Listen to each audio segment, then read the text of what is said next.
तो क्या होगा भाई इसका राइट आंसर? राज्य अपहरण नीति को किसने क्रियान्वित किया था? किसने क्रियान्वित किया था? लॉर्ड डलहौजी ने। किसने किया था?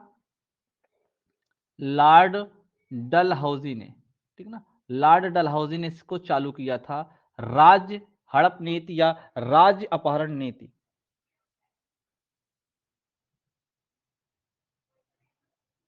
क्लियर है ना? इसने किया था। अच्छा, एक चीज याद रखना, जो लॉर्ड डलहौजी था उसका शासन काल जो है ना, उसका जो कार्यकाल है वो 1848 से लेकर 56 तक है। ये डेट आप लोग याद रखा करो, अगर इसके बीच की में जो भी घटना आएगी समझ जाना कि वो टोटल घटनाएं लॉर्ड डलहौजी के शासनकाल में हुई है। कहां से? 1848 से 1856 तक। क्लियर है? क्लियर है ना? चलो अब हम लोग इसके बारे में जो है ना कुछ और सीखते हैं। ठीक ना, अब हम लोग इसके बारे में और कुछ जानते हैं। ध्यान से सुनिएगा मेरी बात को, देखिएगा। इस राज्य हड़प नीति या राज्य अपहरण नीति के अंतर्गत जो है ना, राज्य अपहरण नीति या राज्य हड़प नीति के अंतर्गत जो है ना, कुछ ऐसे प्लेस थे, ऐसे कुछ जगह थे जिनको अंग्रेजों के साम्राज्य में मिला लिया गया था। अंग्रेजों के साम्राज्य में क्या कर लिया गया था? मिला लिया गया था। ध्यान से सुनना मेरी बात को। पहले तो आप समझिए कि राज्य अपहरण नीति थी क्या? ठीक है, पहले ऐसा सिस्टम था भारत में भी, वंशानुगत शासन था ना, जो राजा महाराजा हुआ करते थे। तो क्या होता था कि जब पिता मर जाता था, राजा मर जाता था, तो उनके बेटे जो होते थे ना वो गद्दी पे बैठते थे। बैठते थे कि नहीं बैठते थे? इसी तरीके से कार्यकाल चलता रहता था, शासन ऐसे चलता रहता था। ये जो अंग्रेज थे ना, इन्होंने बोला कि नहीं, ये सिस्टम बंद किया जाए, ऐसा नहीं होगा। उसी सिस्टम को इन्होंने बंद कर दिया। उसी सिस्टम को क्या कर दिया? बंद कर दिया अंग्रेजों ने। ठीक ना, तब उन्होंने लगाया क्या? राज्य अपहरण नीति। इसके अंतर्गत किन किन प्लेसों को ध्यान देना, अंग्रेज साम्राज्य में मिलाया गया था। पहला नंबर ये याद रख लेना आप लोग, पहला नंबर था सतारा। क्या था? सतारा था। इसको 1848 ईस्वी में अंग्रेजी साम्राज्य में मिलाया गया था। ठीक ना, नंबर 2 था, एक प्लेस है जैतपुर जो बुंदेलखंड में पड़ता है। जैतपुर जो प्रेजेंट टाइम में कहां पड़ता है? बुंदेलखंड में ना, बुंदेलखंड में। इसको, और एक है संबलपुर उड़ीसा। संबलपुर उड़ीसा, फटाफट बता दो उड़ीसा के प्रेजेंट टाइम में सीएम कौन है? उड़ीसा के प्रेजेंट टाइम में सीएम कौन है? जल्दी से कमेंट करके बताओ। उड़ीसा। इसको इन दोनों को 1849 में मिलाया गया था अंग्रेजी साम्राज्य में। ठीक ना, आप लोग बताए ना, नवीन पटनायक। नवीन पटनायक प्रेजेंट टाइम में सीएम है। और गवर्नर कौन है? गवर्नर कौन है भैया? गणेशी लाल। गवर्नर कौन है? गणेशी लाल। और उड़ीसा जो है 1 अप्रैल 1936 को बिहार से अलग होकर बना हुआ है। ठीक ना, बिहार से अलग होकर बना है। और उड़ीसा का जो राजकीय पक्षी है वो हुदहुद है, और जो राजकीय पशु है वो सांभर है। ये सारी चीजें आपको बताए हैं। नंदन कानन जो वन्य जीव अभ्यारण्य है उड़ीसा में है, जो सफेद चीतों के लिए जाना जाता है। ये सारी चीजें बड़ा पढ़ाए, आप रिपीट करते चला करो। ठीक ना, जिससे आपको अच्छे से याद रहेगा।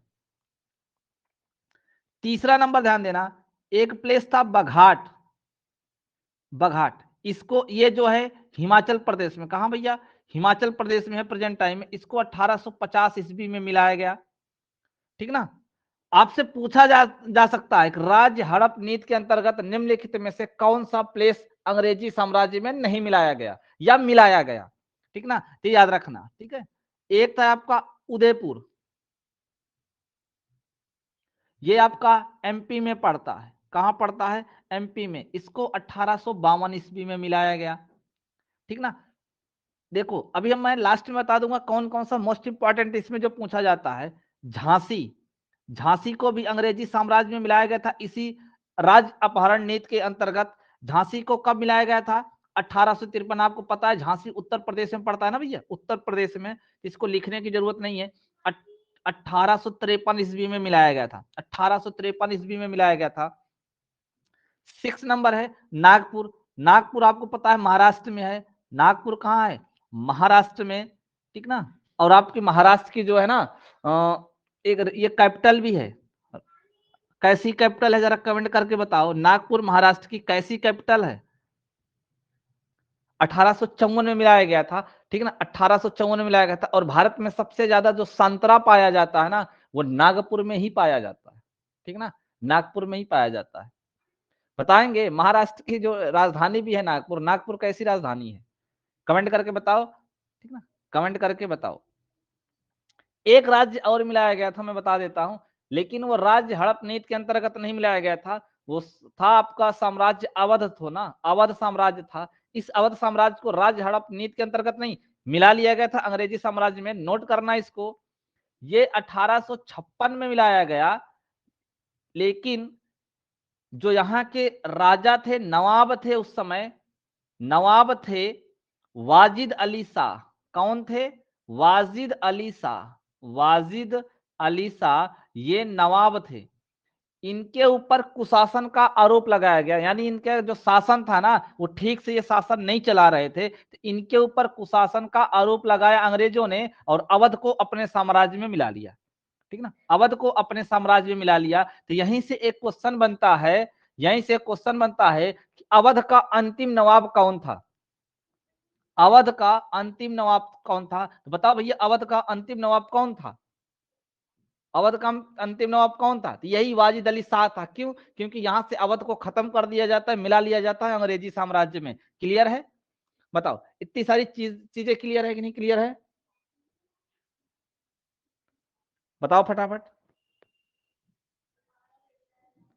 क्लियर है ना आप लोगों को? नागपुर भैया महाराष्ट्र की वित्तीय राजधानी है, ठीक ना, वित्तीय राजधानी। आप लोग कोई कमेंट करके नहीं बताए हो। नागपुर महाराष्ट्र की वित्तीय राजधानी है।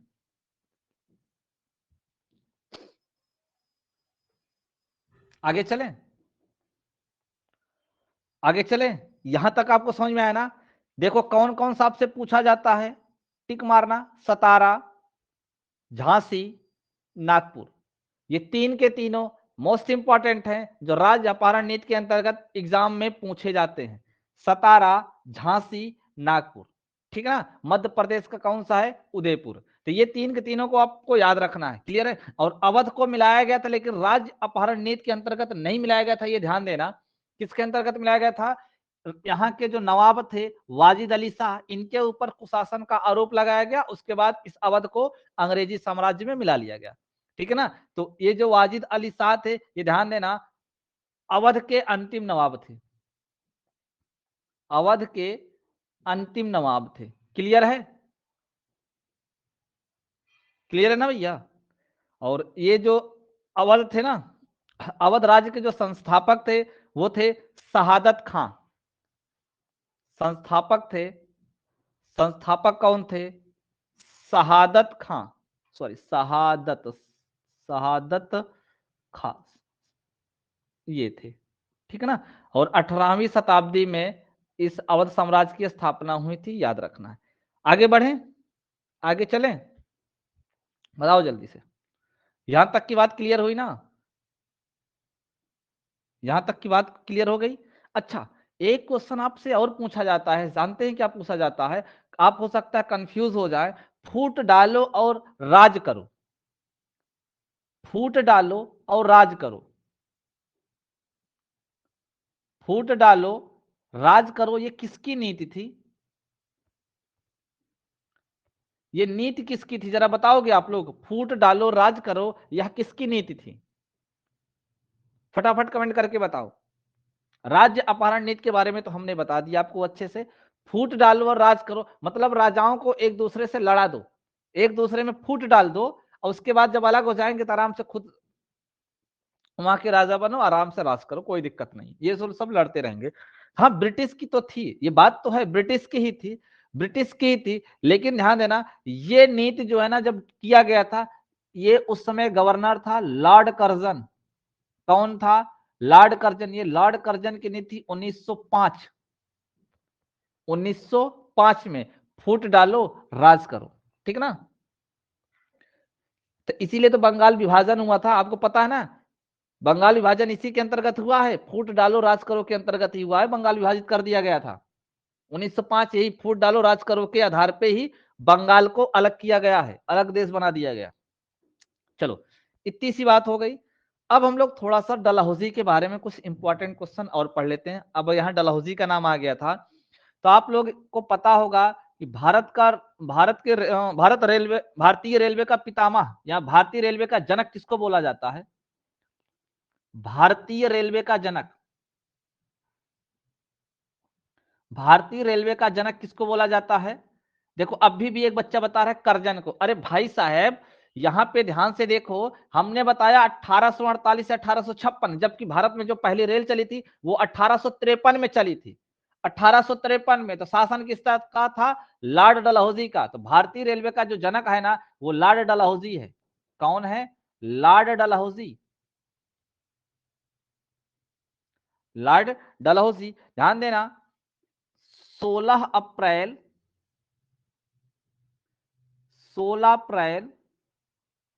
1853 को फर्स्ट ट्रेन चलाई गई थी। पहली ट्रेन भारत में कब चली थी? 16 अप्रैल 1853 में पहली ट्रेन, ठीक ना भैया? पहली ट्रेन चलाई गई थी, पहली रेल भारत में, ठीक ना? भारत में कहां से कहां तक? तो मुंबई से थाने के बीच। Very good. उस समय मुंबई को बंबई बोला जाता था ना। बंबई से थाने के बीच, बंबई से थाने के बीच में चलाई गई थी। कितने किलोमीटर की थी?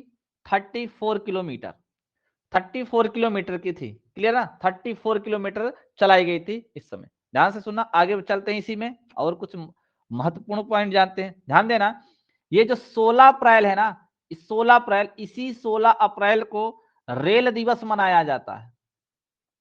क्या मनाया जाता है? रेल दिवस मनाया जाता है। क्लियर है ना? रेल दिवस 16 अप्रैल को ही मनाया जाता है, जो स्थापना हुआ था, यानी पहली ट्रेन जो चली थी। अगर आपसे रेल सप्ताह दिवस पूछे तो ध्यान देना 10 अप्रैल से लेके 16 अप्रैल तक, 10 अप्रैल से लेके 16 अप्रैल तक रेल सप्ताह दिवस मनाया जाता है, पूरा एक सप्ताह।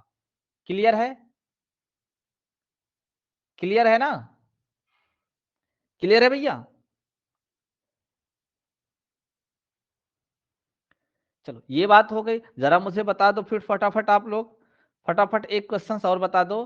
पूरे विश्व में सबसे पहली ट्रेन कहां चली थी? अगर हम विश्व की बात करें तो विश्व में पहली ट्रेन कहां चली थी? विश्व में पहली ट्रेन कहां चली थी? विश्व में पहली ट्रेन कहां चली थी? अगर हम भारत के बारे में पढ़ लिए तो विश्व की भी बता दो। विश्व में पहली ट्रेन चली थी 27 सितंबर, नोट करना, 27 सितंबर 1825। 27 सितंबर 1825 इंग्लैंड में। Very good. कहां पे? इंग्लैंड में। प्लेस है, नोट करना, प्लेस है कहां से कहां तक? स्टॉकटन से, स्टॉकटन से, स्टॉकटन से डॉलिंगटन तक, ठीक ना? डॉलिंगटन तक, यहां तक चली थी ट्रेन। ये इंग्लैंड में चली थी। कहां चली थी? इंग्लैंड में 1825 में, ठीक ना? 1825 में चली थी। ये चीज आपको याद रखना है। अच्छा एक क्वेश्चन और आप लोग बता दो। ये तो विश्व में चली थी। एक डलहौजी के शासनकाल में एक महत्वपूर्ण काम और किया गया था। आपको मालूम है भारत में पहली बार डाक टिकट का प्रचलन किसके शासनकाल में हुआ था? इसी ने चलाया था। डाक टिकट जो चलाया गया था ना, लॉर्ड डलहौजी के शासनकाल में ही चलाया गया था। नोट कर लो उसको भी। 1854 ईस्वी में, 1854 ईस्वी में, ठीक ना? नए पोस्ट ऑफिस, नया पोस्ट ऑफिस, नया पोस्ट ऑफिस एक्ट पारित हुआ था। एक्ट पारित हुआ और इसी एक्ट के अंतर्गत भारत में, इसी एक्ट के अंतर्गत भारत में पहली बार, पहली बार डाक टिकट, डाक टिकट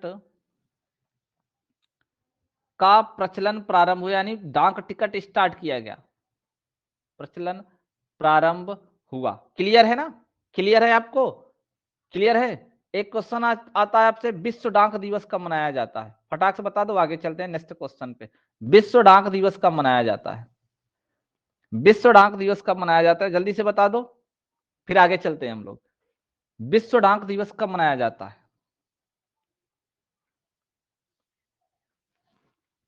नहीं मालूम। 9 अक्टूबर को मनाया जाता है। विश्व डाक दिवस कब मनाया जाता है? 9 अक्टूबर को। क्लियर है सबको? बताओ फटाफट, सबको क्लियर है? एक क्वेश्चन और याद रख लेना, एक क्वेश्चन और याद रख लेना, अस्थाई स्वशासन, ठीक ना भाई? अस्थाई स्वशासन, अस्थाई स्वशासन जरा बताओ, अस्थाई स्वशासन, स्वशासन ये किसने चलाया था?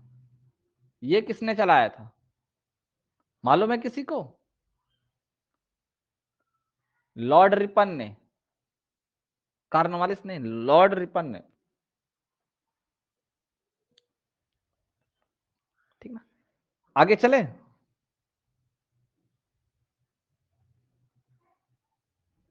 चलो अगला क्वेश्चन है, आर्थिक अपक्षय का सिद्धांत,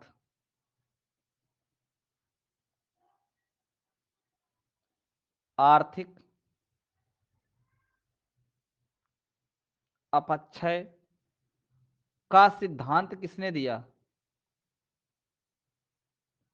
का सिद्धांत किसने दिया? जल्दी बताओ, आर्थिक अपक्षय का सिद्धांत किसने दिया? नहीं मालूम, किसी को भी नहीं मालूम है? आर्थिक अपक्षय का सिद्धांत, आर्थिक अपक्षय का सिद्धांत जो है, इसको दादा भाई नौरोजी ने दिया था। किसने दिया था? दादा भाई नौरोजी।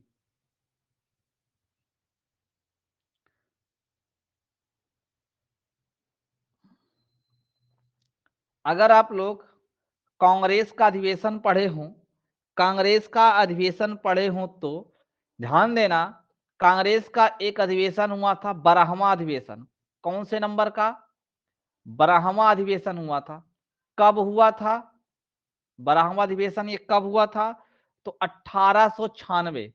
आपको बताया थे ना, जैसे 12वां पूछ रहा है तो 12 में एक घटा दो, 11, 1885 में 11 जोड़ दो, पता चल जाएगा 12वां कब हुआ था। तो 1896 में, 1896 में हुआ था, ठीक ना भैया? 1896 में हुआ था, जिसकी अध्यक्षता किसने किया था? अध्यक्ष कौन थे? कल अभी बताए थे, रहीमतुल्ला सयानी। रहीमतुल्ला, रहीमतुल्ला सायनी है, रहीमतुल्ला सायनी ये थे। और ये कलकत्ता में हुआ था। कहां हुआ था? कलकत्ता में हुआ था। यही इसी अधिवेशन में, इसी अधिवेशन में दादा भाई नौरोजी ने आर्थिक अपक्षय, यानी वहां पे देखना निष्कासन लिखा होगा, देखना वहां पे पढ़ना, निष्कासन लिखा होगा, वही है आपका आर्थिक अपक्षय का सिद्धांत दादा भाई नौरोजी ने दिया था। भारतीय राष्ट्रीय कांग्रेस के कौन से अधिवेशन में? 12वें अधिवेशन में। कहां के? कलकत्ता अधिवेशन में। अध्यक्ष कौन थे? रहीमतुल्ला सयानी। और कब हुआ था? 1896 ईस्वी में ये अधिवेशन हुआ था। क्लियर है? क्लियर है भैया?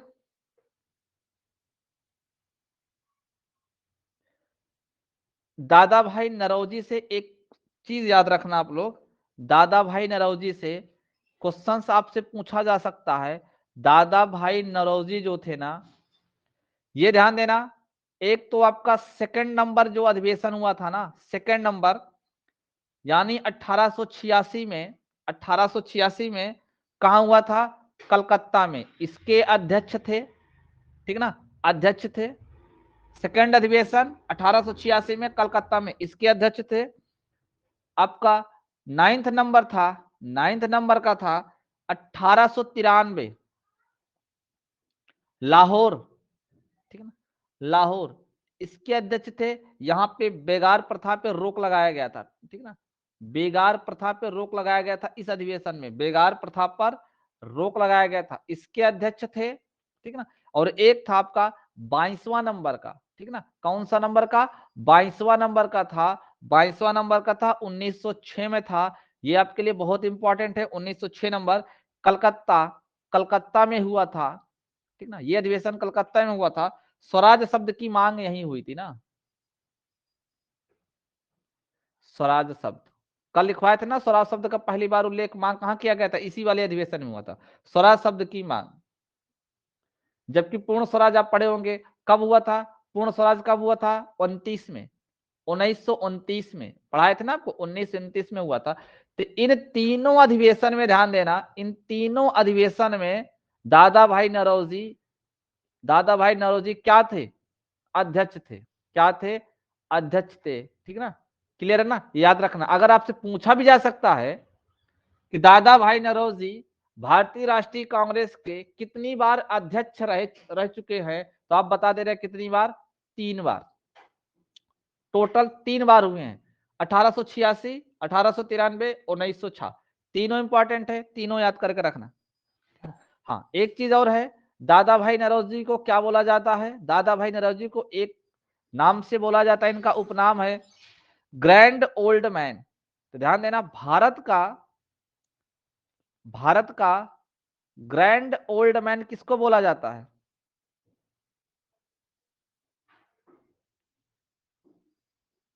किसको बोला जाता है, तो दादा भाई नौरोजी को बोला जाता है। ठीक ना, दादा भाई नौरोजी को बोला जाता है। ठीक ना, याद रखना, ये क्वेश्चन आपसे एग्जाम में पूछा जाता है। ध्यान देना, इनका जो जन्म हुआ था ना, इनका जो जन्म हुआ था वो 4 सितंबर को 1825, यानी जब आपकी इंग्लैंड में पहली ट्रेन चलाई गई थी ना, तभी इनका जन्म हुआ था। कहां हुआ था, बॉम्बे में। ठीक ना, कहां हुआ था, बॉम्बे में, ये याद रखना। क्लियर है, यहां तक आप लोग को क्लियर है कि नहीं क्लियर है, जल्दी से बताओ, सब लोगों को क्लियर है ना। आर्थिक अपक्षय का सिद्धांत यानी धन निष्कासन का सिद्धांत दादा भाई नौरोजी ने दिया था। धन निष्कासन का सिद्धांत या आर्थिक अपक्षय का सिद्धांत दादा भाई नौरोजी ने दिया था। कहां दिया था, तो 1896 के कलकत्ता अधिवेशन में। उस अधिवेशन के अध्यक्ष कौन थे, रहीमतुल्ला सयानी। दादा भाई नौरोजी कितनी बार अध्यक्ष रह चुके हैं भारतीय राष्ट्रीय कांग्रेस के, 3 बार, 3 बार उसकी अध्यक्षता कर चुके हैं। 2 बार कलकत्ता के, 1 बार लाहौर के। और भारत का ग्रैंड ओल्ड मैन दादा भाई नौरोजी को बोला जाता है। जन्म 4 सितंबर 1825 को बॉम्बे में हुआ था। आगे चलें, आगे चलें भैया, चलो आगे चलते हैं। समझ में तो आ रहा है ना आप लोगों को, अच्छे से समझ में आ रहा है कि नहीं आ रहा है, जरा फटाफट कमेंट करके बता दो।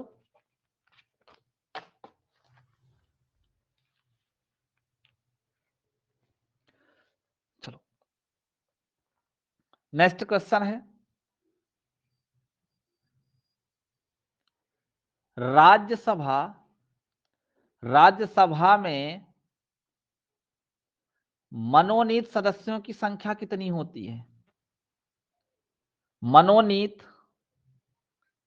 सदस्यों की संख्या कितनी होती है, मनोनीत सदस्यों की संख्या कितनी होती है, जल्दी जल्दी बताओ।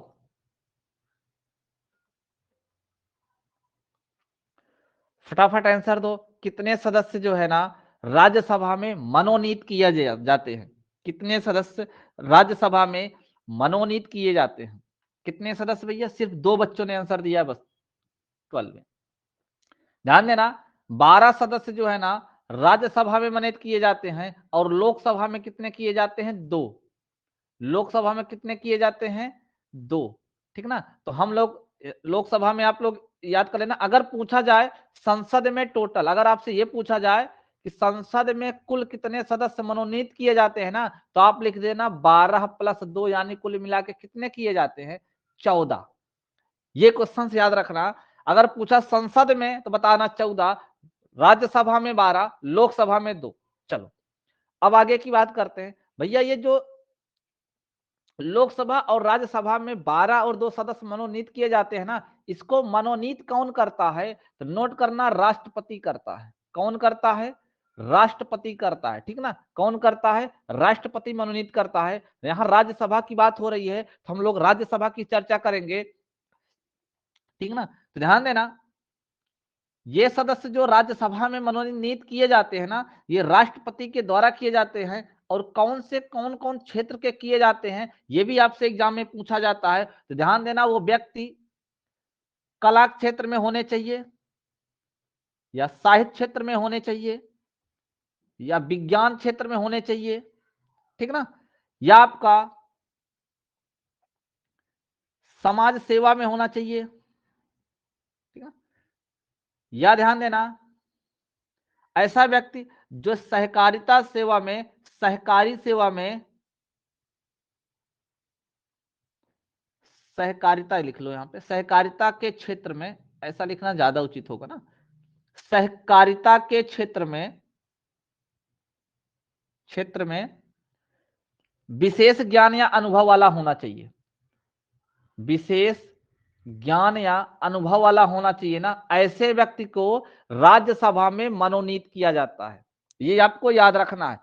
कला के क्षेत्र में होना चाहिए, कला के क्षेत्र को हो सकता है, जो मनोनीत करता है वो साहित्य के क्षेत्र का हो सकता है, विज्ञान के क्षेत्र का हो सकता है, या कोई समाज सेवी हो सकता है, या ऐसा व्यक्ति जो सहकारिता के क्षेत्र में विशेष ज्ञानी हो या विशेष एक्सपीरियंस वाला व्यक्ति हो, उसको राज्यसभा में राष्ट्रपति मनोनीत करता है। क्लियर है?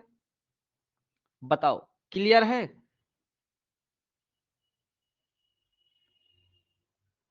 चलो अब ध्यान से देखो, अगर मैं आपसे बात करूं राज्यसभा में कुल कितने सदस्य, अधिकतम सदस्य संख्या कितनी होती है राज्यसभा की, जरा बताओ। राज्यसभा में, राज्यसभा में सदस्यों की अधिकतम संख्या, सदस्यों की अधिकतम संख्या बताओ जल्दी से, अधिकतम संख्या राज्यसभा में सदस्यों की अधिकतम संख्या कितनी होती है? सब लोग 252 क्यों बता रहे हो?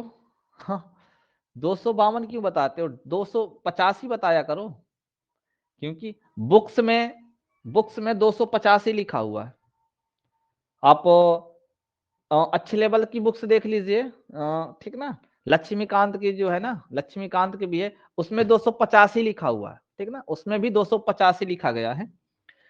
ध्यान से सुनना मेरी बात को, इस 250 में टोटल, अच्छा पेट में दिया था 252 ना, देखो अब ऑप्शन है तो तब तो टिक करना पड़ेगा, बट बुक में 250 प्रिंट है, ठीक ना, 250 प्रिंट है। ध्यान देना इसमें से, ध्यान देना इसमें से दो एंग्लो इंडियन को हटा दिया गया है। ध्यान देना भैया, इसमें से 12 जो होते हैं ना वो मनोनीत किए जाते हैं, मनोनीत किए जाते हैं, और बाकी के जो बचे कितने बच गए? 238।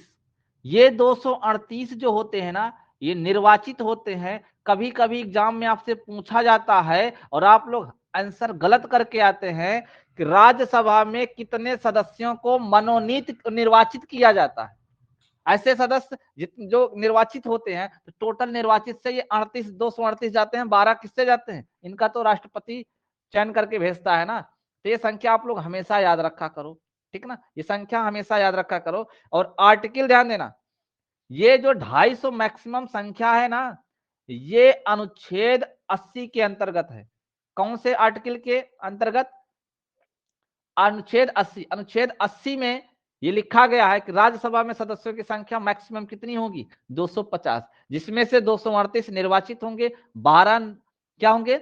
मनोनीत होंगे। क्लियर है ना भैया? 12 क्या होंगे? मनोनीत होंगे। अब एक क्वेश्चन, इंपॉर्टेंट क्वेश्चन, आप लोग ये बता दो, वर्तमान समय में राज्यसभा में कितने सदस्य हैं? वर्तमान समय की बात की जाए तो, वर्तमान समय में बात की जाए कि राज्यसभा में कितने सदस्य हैं, तो आप लोग क्या बताओगे?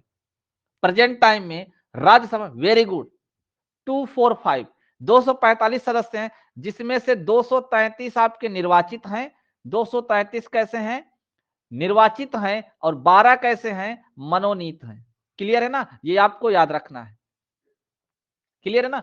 245 प्रेजेंट टाइम में संख्या है, जिसमें से 233 निर्वाचित हैं, 12 कैसे हैं? मनोनीत हैं। क्लियर है?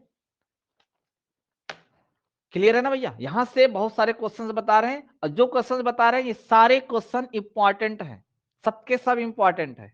क्लियर है ना? आगे चले, आगे चले। अभी इसी में से, राज्यसभा में से कुछ और अच्छे अच्छे क्वेश्चंस आपको बताने हैं, ठीक ना। आगे चलते हैं, ध्यान से देखो, ध्यान से देखो भैया। एक एक आप लोग ट्रिक याद रखना, आप लोग एक ट्रिक याद रखना अच्छे से, शायद आप लोगों को अच्छे से याद रहेगा, ठीक ना, अच्छे से याद रहेगा। सरला, ठीक है ना, सरला, ध्यान देना, सरला सा से क्या होता है, संसद होता है ना, सा से संसद, रा से राज्यसभा, रा से राज्यसभा, और ला से क्या हो जाएगा, लोकसभा। क्या हो जाएगा भैया, लोकसभा, ठीक है ना। वेरी गुड, बच्चे ने लिख के सेंड कर दिया। 79 आर्टिकल में लिखा हुआ है, ठीक है ना, 80 आर्टिकल में लिखा हुआ है, और 81 आर्टिकल में लिखा हुआ है, लिख लेना। ये अनुच्छेद है, क्या है, अनुच्छेद है।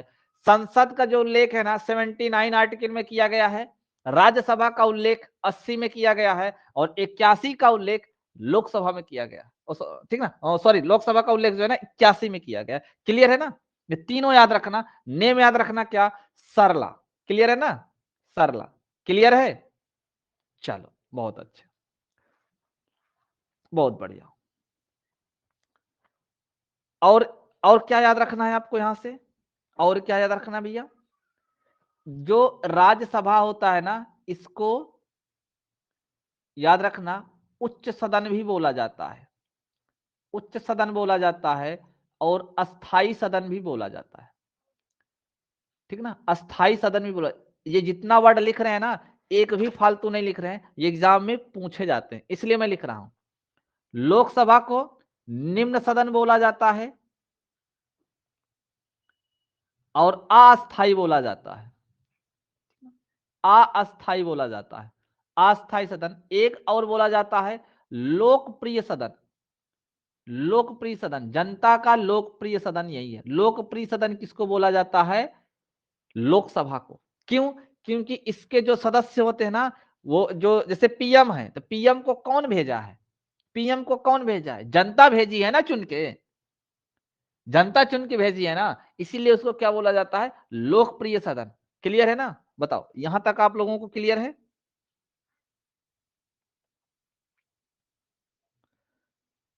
चलो, ये जो राज्यसभा होता है ना, इसका पदेन सभापति कौन होता है, पदेन सभापति कौन होता है, जल्दी से बताओ, पदेन सभापति कौन होता है, पदेन सभापति कौन होता है, कौन होता भैया, प्रेसिडेंट, नहीं नहीं, उपराष्ट्रपति होता है, ठीक ना, उपराष्ट्रपति होता है।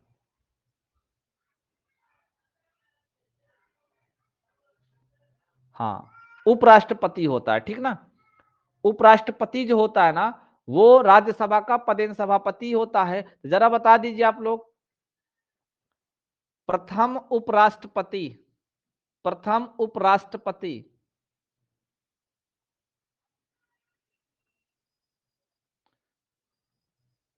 प्रथम उपराष्ट्रपति कौन थे, जो भारत के दूसरे राष्ट्रपति बने थे, प्रथम उपराष्ट्रपति कौन थे, जो भारत के दूसरे राष्ट्रपति बने थे, बताओ कौन थे उपराष्ट्रपति, पहले उपराष्ट्रपति कौन थे भारत के।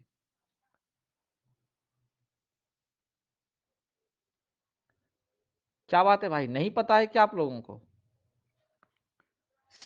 सही है, डॉक्टर सर्वपल्ली राधाकृष्णन, डॉक्टर सर्वपल्ली, सर्वपल्ली राधाकृष्णन, सर्वपल्ली राधाकृष्णन ना भाई, सर्वपल्ली राधाकृष्णन, ठीक ना। चलो, राज्यसभा को अस्थाई सदन क्यों कहा जाता है, अस्थाई सदन क्यों कहा जाता है, क्योंकि इसको भंग नहीं किया जा सकता, ठीक ना, इसको कभी भी, कभी भी भंग नहीं किया जा सकता, कभी भी भंग नहीं किया जा सकता, ठीक ना, किया जा सकता, नोट कर लेना। लेकिन जो लोकसभा है ना, लोकसभा, इसको अस्थायी क्यों किया जाता है, क्योंकि इसको भंग किया जा सकता है, इसको जो है ना भंग किया जा सकता है।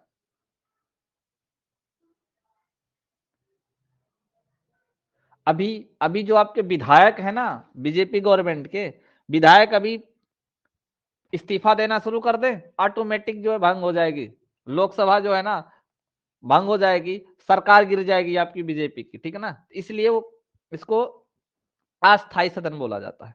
चलो, अच्छा, राज राज्यपाल से ही हम चर्चा, इससे राज्यसभा से ही हम चर्चा कर रहे हैं।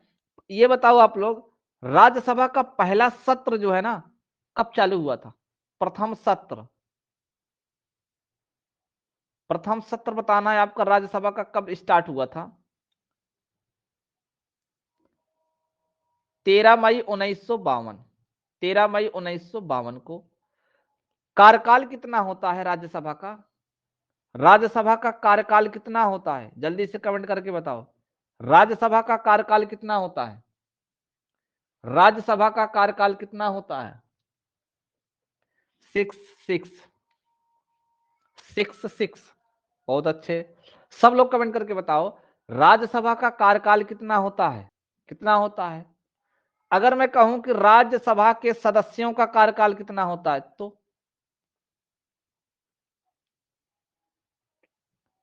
सदस्यों का कार्यकाल कितना होता है? बड़ा कंफ्यूजन रहता है ना, बड़ा कंफ्यूजन होता है। राज्यसभा के सदस्यों का कार्यकाल 6 वर्ष का होता है, जबकि राज्यसभा का कार्यकाल सिर्फ 5 वर्ष का होता है।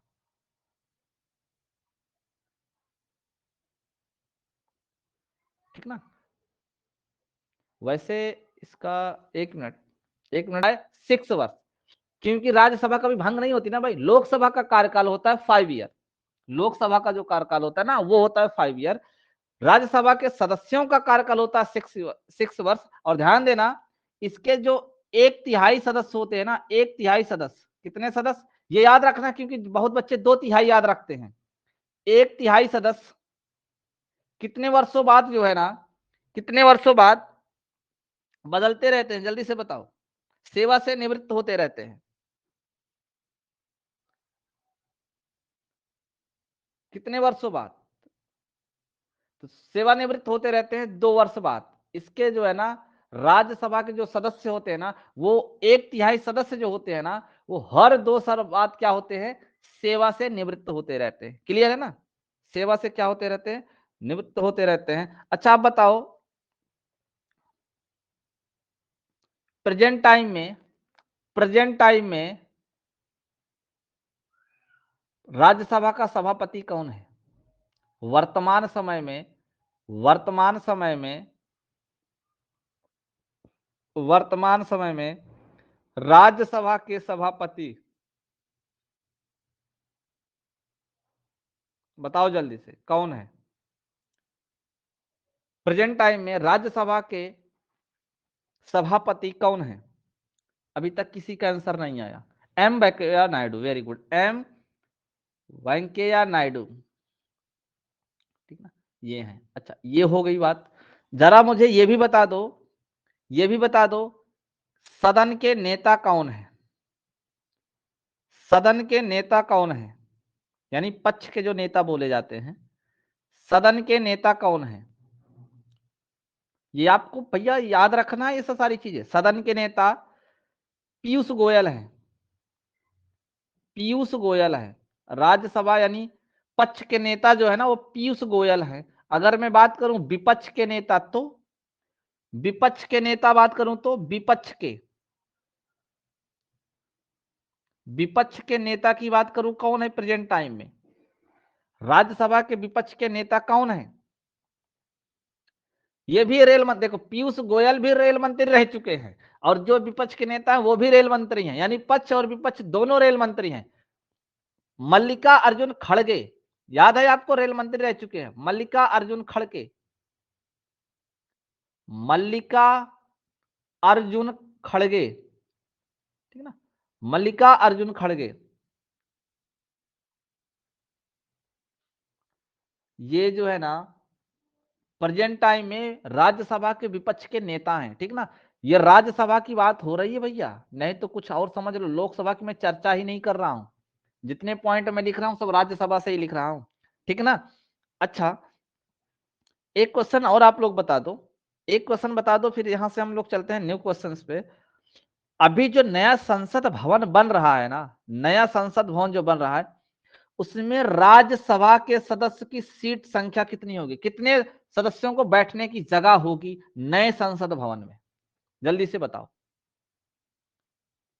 जल्दी से बताओ। नए संसद भवन में, नए संसद भवन में राज्यसभा, राज्यसभा सदस्य सीट कितनी होगी?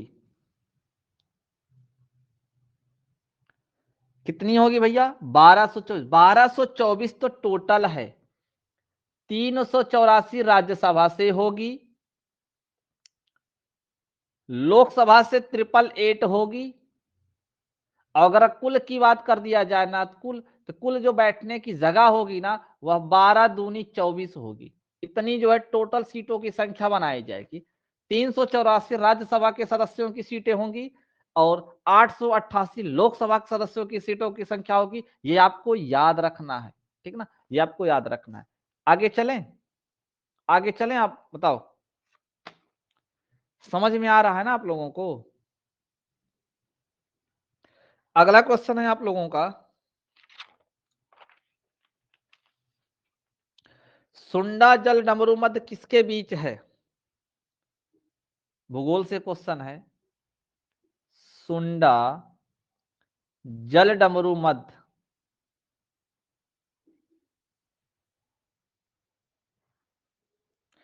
जल डमरू मध्य किसके बीच है?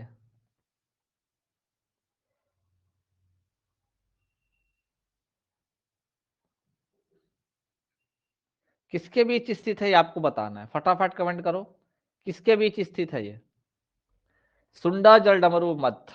ऐसे ही क्वेश्चन तो एग्जाम में छूट जाते हैं आप लोगों से। जावा और सुमात्रा के बीच में, किसके बीच में?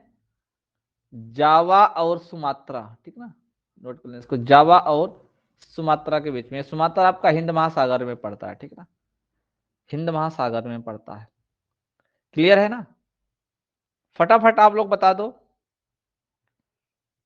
आपका पाक जल डमरू मध्य है ना, पाक जल डमरू मध्य, ठीक ना, तो मैं यहां ऊपर लिख देता हूं जल डमरू मध्य। आपको नाम बताना है कि है कहां पे ये जल डमरू मध्य। जल्दी से बताओ, जो पाक जल डमरू मध्य है ना, ये किसको अलग करता है? किसको अलग करता है? किसको अलग करता है? तो ध्यान देना, ये भारत और श्रीलंका को अलग करता है। भारत और श्रीलंका को अलग करता है, भारत और श्रीलंका को। अगर पूछा जाए कौन सा सागर इससे संबंधित है ना, अगर सागर पूछा जाए कि कौन सा सागर इससे रिलेटेड है पाक जल डमरू मध्य से, तो याद रखना, एक तो बंगाल की खाड़ी और एक अरब सागर। एक तो आपका बंगाल की खाड़ी में वो भी मन्नार सागर है, याद रखना, ठीक ना, मन्नार खाड़ी करके ऐसे है, बंगाल की खाड़ी, और क्या भैया, और क्या, अरब सागर। जो आपका पाक जल डमरू मध्य है ना, इन दोनों सागरों से, इन दोनों सागरों से संबंधित है, ठीक ना। जिब्राल्टर आपसे पूछा जाता है, एक आपसे पूछा जाता है, जिब्राल्टर जो है जल डमरू मध्य, ये किसको अलग करता है? जिब्राल्टर जल डमरू मध्य किसको अलग करता है? तो ये याद रखना, स्पेन और मोरक्को को अलग करता है, ठीक ना, स्पेन और मोरक्को। किसको? स्पेन यूरोप में है, ठीक ना, और मोरक्को अफ्रीका में है, इन दोनों को अलग करता है, ठीक ना। मैगेलन आपसे पूछा जाता है एग्जाम में, ये भी महत्वपूर्ण है। मैगेलन, ये बता दो किसको अलग करता है?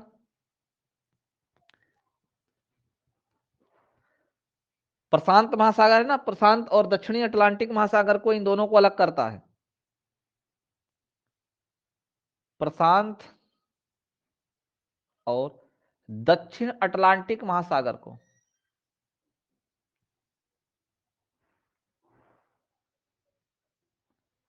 अटलांटिक महासागर इसको अलग करता है, चिली देश में स्थित है, चिली देश में स्थित है ये।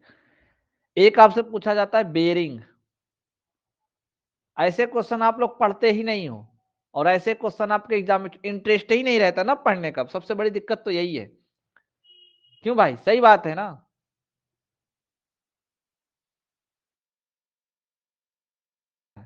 यूएसए में है, अलास्का और रूस को अलग करता है, ध्यान देना। किसको अलग करता है? बेरिंग जलडमरूमध, अलास्का और रूस को। मैंने 5 बता दिए, एक तो आपका सुंडा जलडमरूमध ऑलरेडी लिख दिया हूं। पाक याद रखना, भारत और पाकिस्तान। जिब्राल्टर याद रखना, स्पेन और मोरक्को को। मैगिलन याद रखना, प्रशांत महासागर और दक्षिण अटलांटिक महासागर को। बेरिंग जो होता है ना, ये अलास्का और वह रूस को अलग करता है, यानी अमेरिका, संयुक्त राज्य अमेरिका और रूस को अलग करता है बेरिंग जलडमरूमध। 5 अभी बता दिए। बहुत सारे जलडमरूमध हैं, ऐसे धीरे धीरे आपको बताते रहेंगे आपको, ठीक है ना। बहुत सारा लिख देंगे तो आप कंफ्यूज हो जाओगे और पढ़ने में भी अच्छा नहीं लगेगा आपको, ठीक है ना। आगे चलें।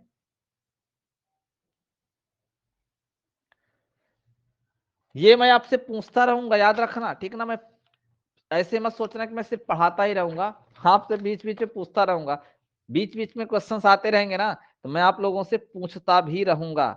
देखो, अभी जो क्वेश्चंस बताने जा रहे हैं ना, देखना इससे बहुत लंबी कहानी बनेगी आपकी, ठीक है ना, बहुत लंबी कहानी बनेगी। क्वेश्चंस है आपका।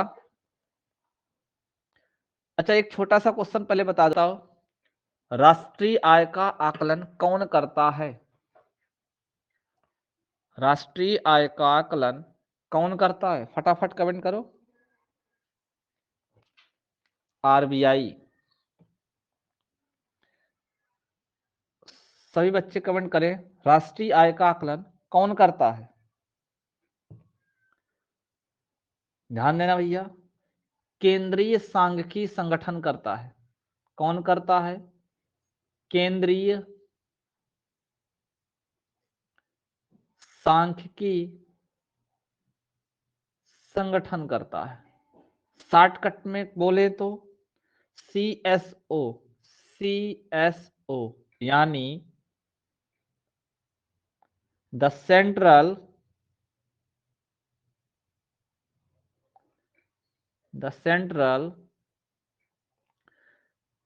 स्टैटिस्टिक स्टैटिक्स ऑफिस, ये होता है ना, ये करता है इसका जो है आकलन, ठीक ना, ये करता है आकलन।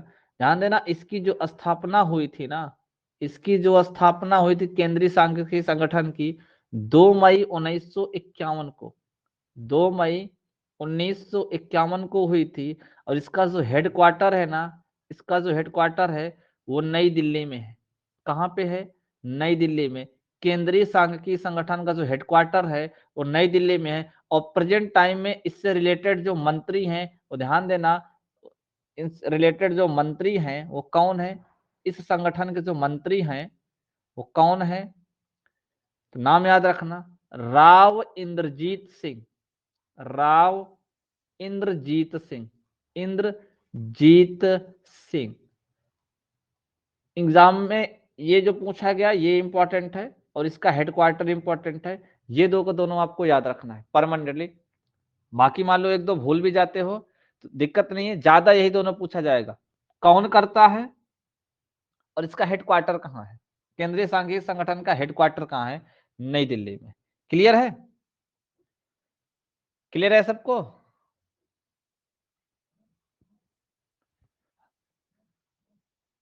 चलो आगे चलते हैं।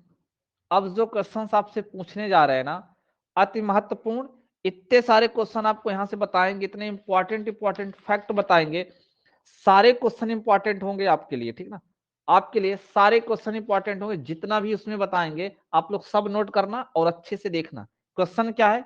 एक छोटा सा क्वेश्चन है, गांधी इरविन समझौता कब हुआ था? गांधी इरविन समझौता, गांधी इरविन समझौता कब हुआ था? बहुत अच्छा।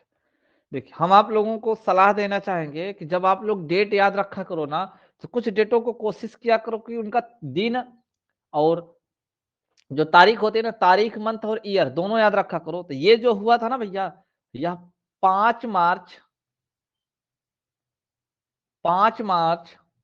1931 को हुआ था, ठीक है ना। और यहाँ पे देखो गांधी और इरविन का नाम है, तो एक चीज और याद रखना, ये समझौता लॉर्ड इरविन के शासन काल में हुआ था, ठीक है ना।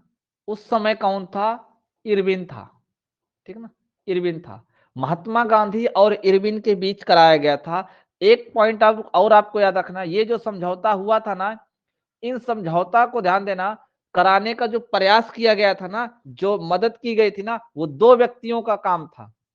कौन दो व्यक्ति थे जिनकी वजह से ये समझौता हो पाया? नहीं तो इरविन जो है ना, ये समझौता करने को तैयार नहीं थे।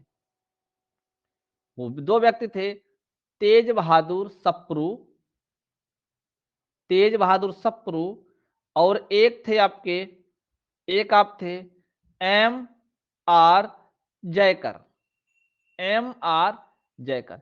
इन दोनों की मदद से ना, इन दोनों की मदद से ये इरविन समझौता हो पाया है।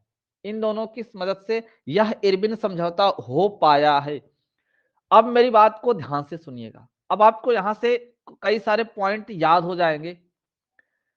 आपको मालूम है 23 मार्च 1931 को भगत सिंह, राजगुरु, सुखदेव को फांसी दी गई थी, याद है? कंफर्म है, याद है कि नहीं याद है? कंफर्म याद है कि नहीं याद है? जल्दी से बताओ, याद है ना? कब भैया? 23 मार्च, 23 मार्च 1931 को, 31 को ध्यान देना, कौन कौन तीन व्यक्तियों को? एक तो भगत सिंह थे, एक आपके राजगुरु थे, एक आपके सुखदेव थे। इन तीन व्यक्तियों को फांसी दी गई थी। कहानी को सुनना, ये जो गांधी इरविन समझौता हुआ था महात्मा गांधी और इरविन के बीच में, इसी समझौते में महात्मा गांधी ने यह बात रखी थी कि भगत सिंह और राजगुरु और सुखदेव को फांसी ना दी जाए। महात्मा गांधी चाहते तो रुक जाती, अगर वो इस समझौते को एक्सेप्ट ना करते तो। जो डिमांड उधर से भी थी, अंग्रेजों की तरफ से भी थी, अगर उन डिमांडों को भी ना रखते तो ये फांसी इनकी रुक सकती थी। तो इनकी फांसी के बारे में कुछ विशेष ध्यान नहीं दिया गया। 23 मार्च 1931 को जब इनकी फांसी होती है ना, तो जो आपके भारत के जो युवा लोग थे ना, जो युवा लोग थे, ध्यान देना, ध्यान देना, एक अधिवेशन हुआ था, आपको याद है? एक अधिवेशन हुआ था मार्च 1931 में, मार्च 1931 में, 31 में एक कराची में अधिवेशन हुआ। बहुत इंपॉर्टेंट क्वेश्चन है, आपको सिर्फ महत्वपूर्ण फैक्ट बताऊंगा बस। कराची के विशेष अधिवेशन में ध्यान देना, इस विशेष अधिवेशन में ये जो तीन व्यक्तियों की फांसी दी गई थी ना, इनकी फांसी को रोका नहीं गया।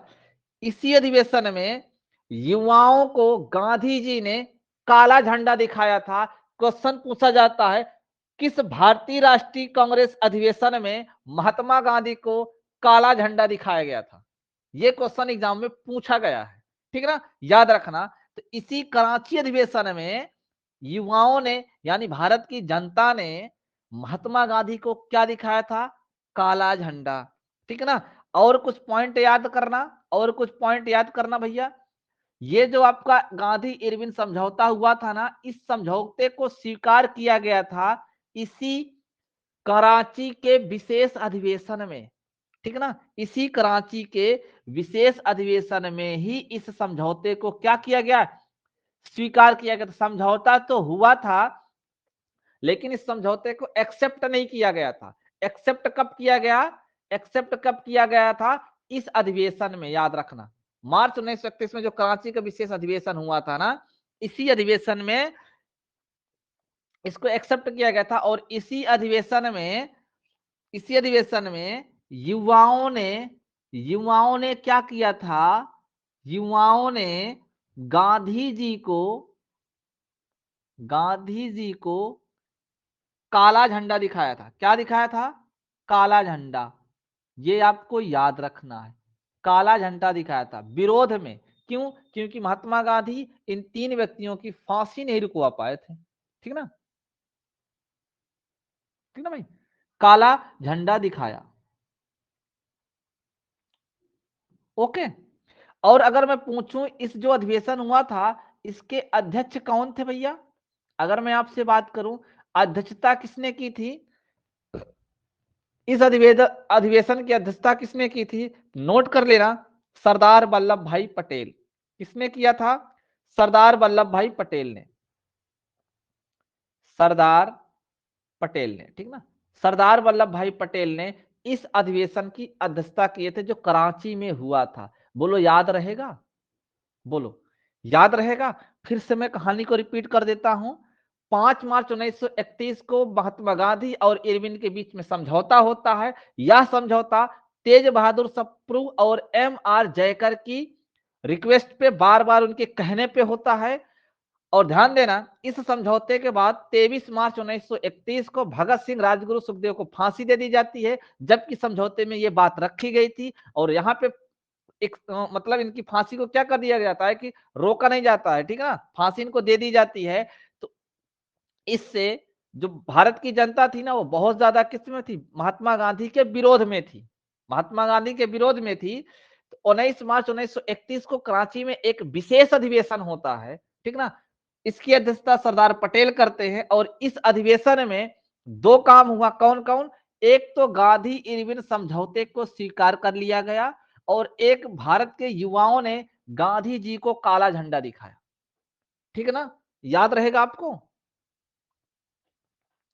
ठीक ना? चलो यहां पे सरदार पटेल आ गया है तो मैं थोड़ा सा सरदार पटेल से कुछ 2-4 क्वेश्चन बता देता हूं फटाफट। ध्यान देना। सरदार पटेल को आपको मालूम है कि लौह पुरुष बोला जाता है। बोला जाता है कि नहीं बोला जाता है? सरदार पटेल को लौह पुरुष बोला जाता है। और ध्यान देना इनको इनको एकीकरण का पिता बोला जाता है। एकीकरण का पिता। राज्यों को कई प्रांतों को एकत्रित करने में इन्हीं का मुख्य हाथ था। इनकी मुख्य भूमिका थी। तो एकीकरण का पिता किसको बोला जाता है? सरदार वल्लभ भाई पटेल को बोला जाता है। दूसरी चीज, इनको सरदार की जो उपाधि थी ना, सरदार को जो उपाधि थी, सरदार की उपाधि किसने दी थी? सरदार की जो उपाधि थी इनको किसने दिया था?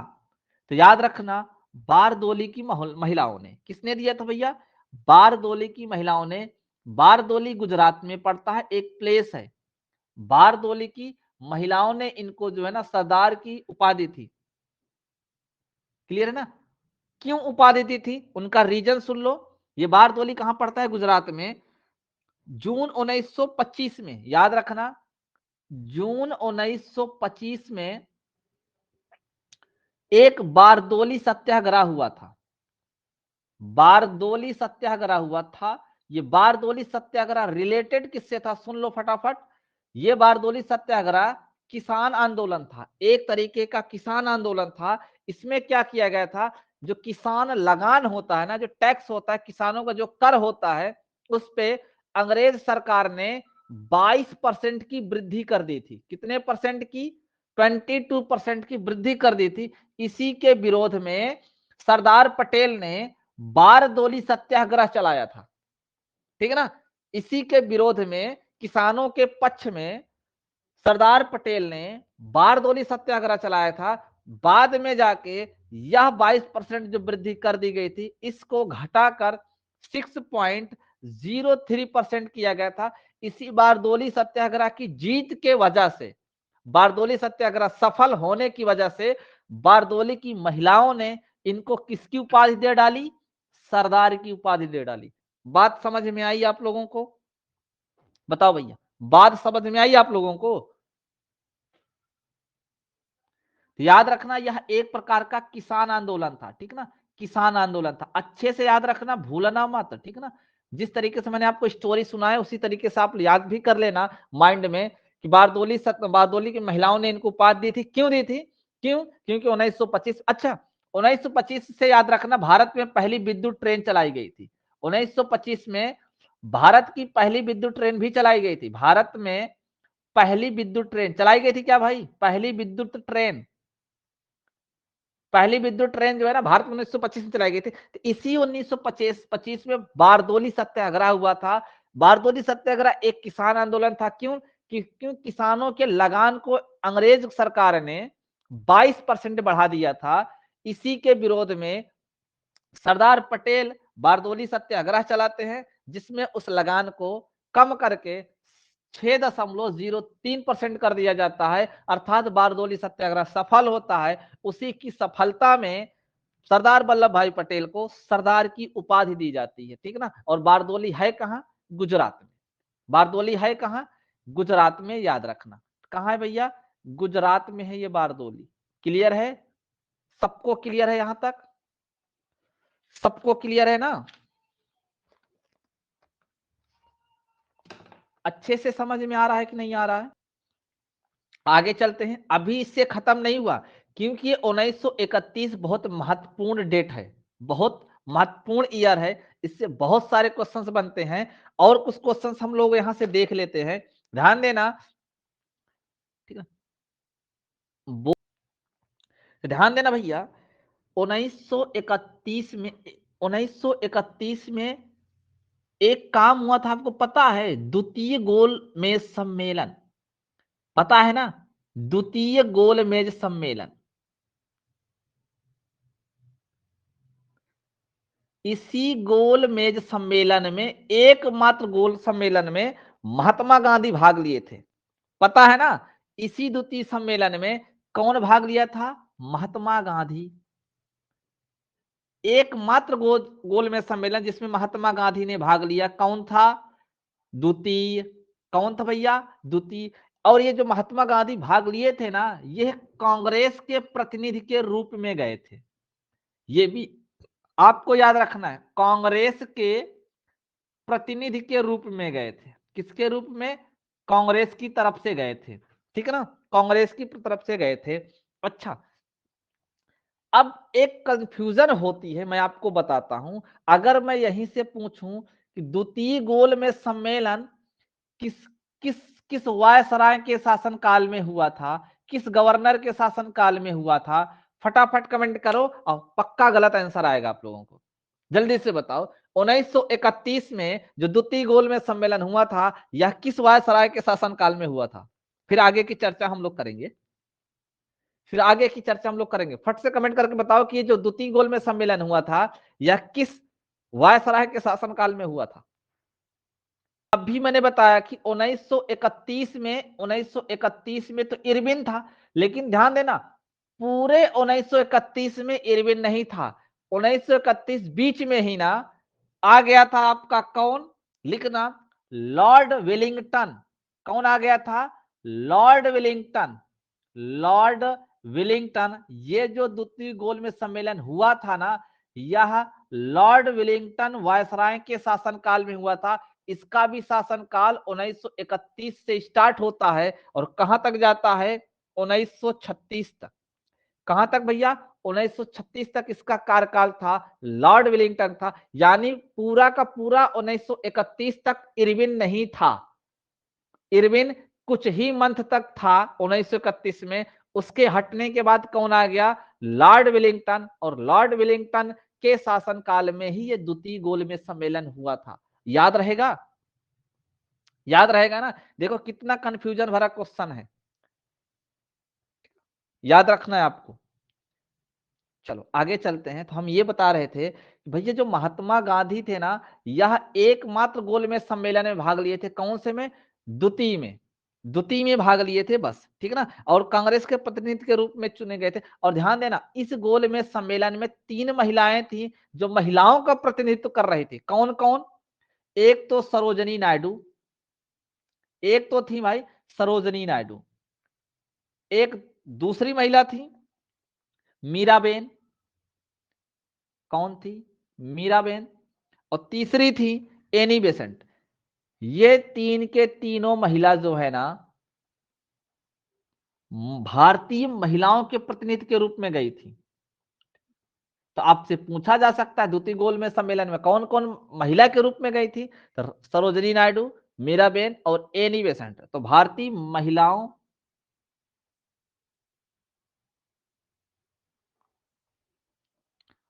का प्रतिनिधित्व, ये महिलाओं के प्रतिनिधित्व के रूप में गई थी। क्लियर है? बताओ भाई, क्लियर है कि नहीं क्लियर है?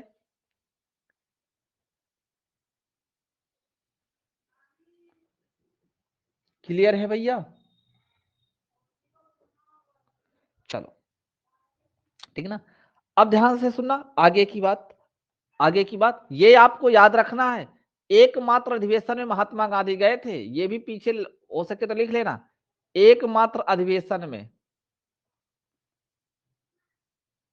सॉरी एकमात्र सम्मेलन में लिखना ना, सम्मेलन है यहाँ पे, गोल में सम्मेलन, एकमात्र सम्मेलन में। 3 गोल में सम्मेलन हुए थे, 3 गोल में सम्मेलन थे, 3 में से सिर्फ महात्मा गांधी एक में गए थे, दूसरे वाले में। देखो अब मैं बात करूं आपसे, कुल टोटल कितने गोल में सम्मेलन हुए थे? कितने गोल में सम्मेलन हुए थे? 3 हुए थे, गोल मेज सम्मेलन। कितने हुए थे भैया? 3 हुए थे, 3 हुए थे। जो फर्स्ट वाला था ना, जो फर्स्ट वाला था, यह कब हुआ था? 1930 में। जो सेकंड वाला था, सेकंड वाला था, ये कब हुआ था? 1931 में। और जो थर्ड वाला था, तीसरा जो थर्ड था, ये कब हुआ था? 1932 में। क्लियर है ना? 1932 में। तो ध्यान देना, अगर हम बात करें आपसे इन तीनों गोल में सम्मेलन में, इन तीनों गोल में सम्मेलन में कौन व्यक्ति भाग लिया था? तीनों में, इन तीनों में कौन व्यक्ति भाग लिया था? जल्दी से बताओ।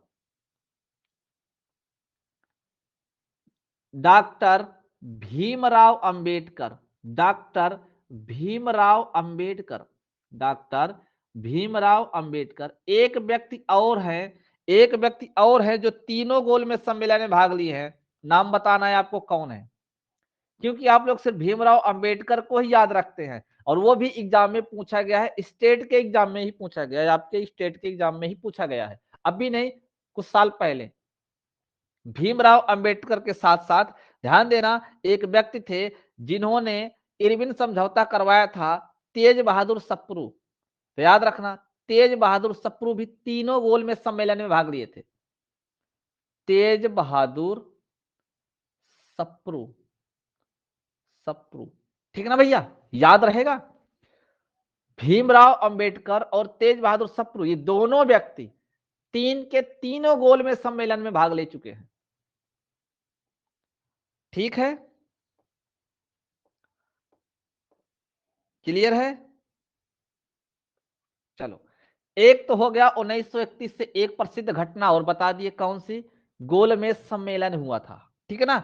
अब एक 1931 से और घटना बता देते हैं, और वो घटना आप लोग बताओ क्यों? क्योंकि पिछली 2 क्लासों में 1931 से उस घटना का जिक्र कर चुके हैं, बता चुके हैं। कमेंट करके बताओ कौन सी घटना और घटी थी 1931 में, जल्दी से बताओ, जल्दी से बताओ। पीछे पढ़ चुके हो, और हमने आपसे कहा है कि जब भी क्वेश्चन पीछे पढ़े हुए आएगा ना, तो हम आपसे पूछेंगे जरूर। ठीक है ना? तो आपको पता है ना इंडिया गेट, इंडिया गेट के बारे में पता है कि नहीं पता है? इंडिया गेट, इंडिया गेट की भैया जो निर्माण हुआ था, निर्माण जो इंडिया गेट का हुआ था ना, वो कब हुआ था? इंडिया गेट का जो निर्माण हुआ था, वो कब हुआ था? 1931 में ही तो हुआ था ना, 1931 में हो तो हुआ था, यही तो मैं आपसे पूछ रहा हूं कि 1931 से घटना बताओ, जो पीछे 2 क्लासों में पढ़ाया हूं आपको। 1931 में इंडिया गेट का निर्माण हुआ था। एक चीज और याद रखना, नई चीज आपको बताता हूं, इसकी नींव जो है ना भैया, इसकी नींव, इंडिया गेट की नींव जो है ना, ये 1921 में ही रखी जा चुकी थी। इसकी नींव जो है ना, 1921 में ही एक व्यक्ति थे, आपको पता होगा, Duke of not, Duke of not, ठीक है ना, नॉट, ये जो है ना, इन्होंने रखी थी इस इंडिया गेट की नींव। इस इंडिया गेट की नींव किसने रखी थी? इन्होंने रखी थी, ड्यूक ऑफ नॉट ने। लेकिन लेकिन जो लास्ट में क्या करते हैं भैया, वो क्या करते हैं? जैसे उद्घाटन होता है ना, आप लोग क्या बोलते हैं उसको? समर्पित करना ना, तो देश को इन्होंने समर्पित किया था 1931 में। ध्यान देना, 1931 में तत्कालीन वायसराय इरविन ने, उस समय इरविन था तत्कालीन वायसराय, तत्कालीन वायसराय। और 1931 में आपको यह भी बता दिए कि इरविन भी था, और इरविन के जस्ट बाद ही विलिंगटन भी आ गया था। द्वितीय गोलमेज सम्मेलन विलिंगटन के शासन काल में हुआ था। तो तत्कालीन वायसराय इरविन ने राष्ट्र को समर्पित किया था, इंडिया गेट को राष्ट्र को समर्पित किया। तो अब आपको मतलब समझ में आ गया? समझ में आया कि नहीं समझ में आया? इसका मतलब ये हुआ कि जो काम स्टार्ट हुआ था ना, उसकी नींव जो है ना, उद्घाटन नींव जो रखी थी, बनने का काम जब स्टार्ट हुआ, ड्यूक ऑफ नॉट ने की थी। लेकिन फाइनल बनने के बाद 1931 में इरविन ने इसका उद्घाटन किया था। ठीक ना, किया था। एक चीज और अच्छे से याद रखना, एक चीज और याद रखना, ये जो इंडिया गेट भैया बनाया गया था ना, इस इंडिया को ध्यान देना भारतीय युद्ध स्मारक भी बोला जाता है। भारतीय युद्ध स्मारक भी बोला जाता है। अगर आपसे पूछा गया भारतीय युद्ध स्मारक किसको बोला जाता है, कौन है भारतीय युद्ध स्मारक, तो बता देना इंडिया गेट। क्यों? क्यों? क्यों? क्योंकि ध्यान देना, ध्यान देना, प्रथम विश्व युद्ध, याद रखना, ऐसे लिख देते हैं, ऐसे लिखते हैं तो आपको ज्यादा समझ में आएगा। ध्यान देना, टोटल लगभग 90,000 सैनिक, कितने? 90,000 सैनिक, भारतीय सैनिक। ठीक ना, कैसे सैनिक भैया? कहां के? भारतीय सैनिक। लगभग 90,000 भारतीय सैनिक, सैनिकों की स्मृति में ये बनाया गया है। ठीक ना, स्मृति में ये जो है ना, इसका निर्माण किया गया है। ठीक ना, इसका निर्माण किया गया है। ये जो है ना, पूरे के पूरे जो शहीद हुए थे ना, ये ध्यान देना, यह सैनिक ब्रिटिश सेना, ब्रिटिश सेना में भर्ती होकर, ब्रिटिश सेना में भर्ती होकर प्रथम विश्व युद्ध, ठीक ना, प्रथम विश्व युद्ध और अफगान युद्ध, और कौन सा युद्ध? अफगान युद्ध।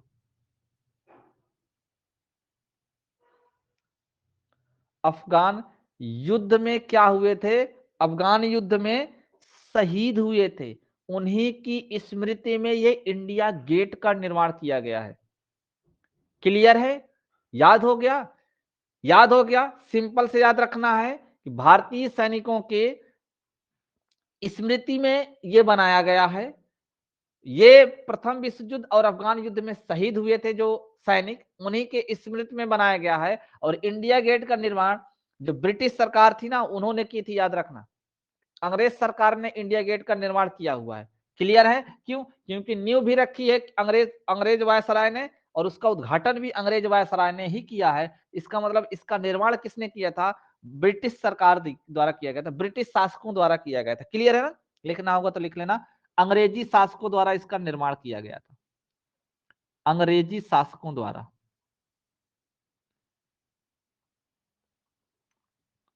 समझ में आया कि नहीं समझ में आया? जल्दी से बताओ, इतनी कहानी समझ में आई आप लोगों को? कहानी समझ में आई ना इंडिया गेट के बारे में? लगभग मैंने इंडिया गेट के बारे में कई सारे पॉइंट बता दिए। इंडिया गेट का निर्माण 1931 में हुआ था। न्यू जो है ना, ड्यूक ऑफ नॉट ने रखी थी 1921 में। इरविन जो है, जो तत्कालीन वायसराय 1931 में जब ये बन के तैयार हुआ, तो उस समय वायसराय था इरविन, जिसने इसका उद्घाटन किया। ठीक है ना? और यह एक तरह का भारतीय युद्ध स्मारक है जो भारतीय सैनिकों की स्मृति में बनाया गया था। यह सैनिक ब्रिटिश सेवा में भर्ती होकर प्रथम विश्व युद्ध और अफगान युद्ध में क्या हुए थे? शहीद हुए थे। उन्हीं सैनिकों के याद में बनाया गया है। क्लियर है? क्लियर है ना भैया? आगे चले हम लोग, आगे चले। अब ध्यान से देखो, अब ध्यान से देखो, अब मैं आपको बताता हूं इंडिया गेट आ गया था, तो फटाफट एक बार रिवीजन मार लेता हूं गेटवे ऑफ इंडिया के बारे में। गेटवे ऑफ इंडिया के बारे में रिवीजन कर लेते हैं, जिससे चीजें हमारे दिमाग में अच्छे से याद होती रहेंगी हमेशा। गेटवे ऑफ इंडिया की मैं बात करूं, इसकी जो स्थापना थी कब हुई थी, आप लोग बताओ, पीछे बता चुका हूं। इसकी स्थापना कब हुई थी, जल्दी से बताओ, स्थापना कब हुई थी? 1911 में। देखो कमेंट भी नहीं करते हो आप लोग। 1911 में। कहा? मुंबई में है, मुंबई में है, ठीक ना, ये चीज मैंने बताया, मुंबई में।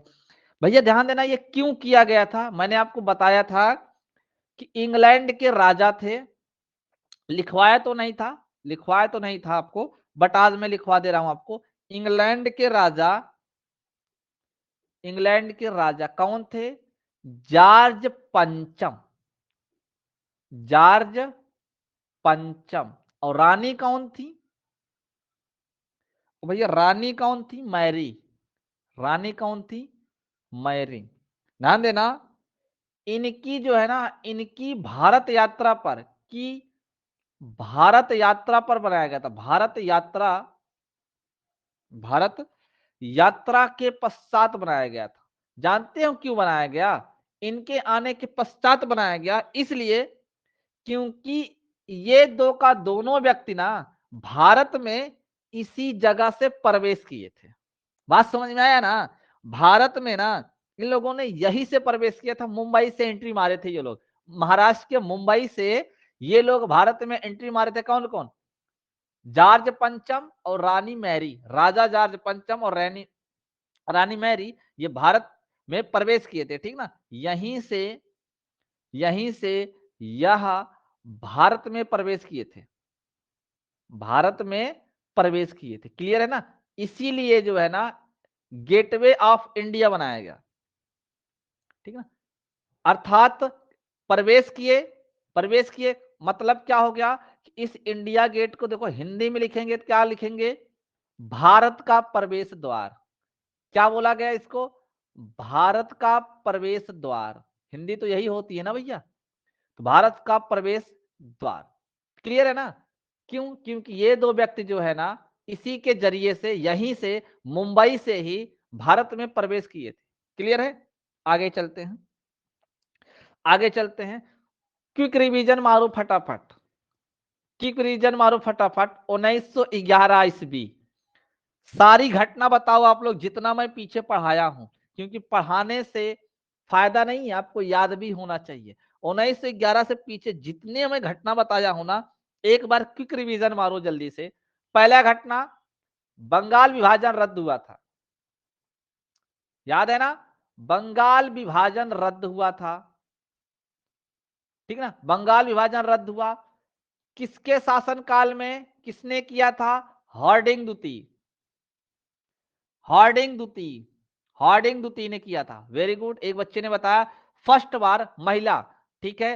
वो था आपका अंतरराष्ट्रीय महिला दिवस, ठीक ना, अंतरराष्ट्रीय महिला दिवस।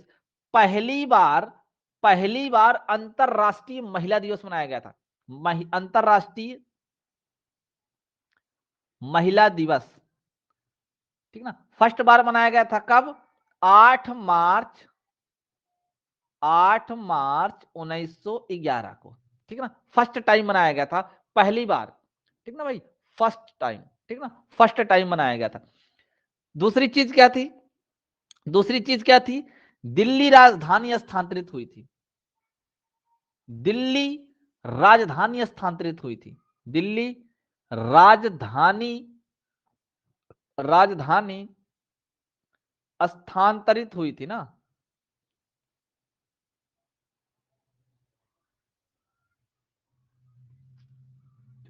स्थानांतरित हुई थी ना, स्थानांतरित हुई थी दिल्ली राजधानी।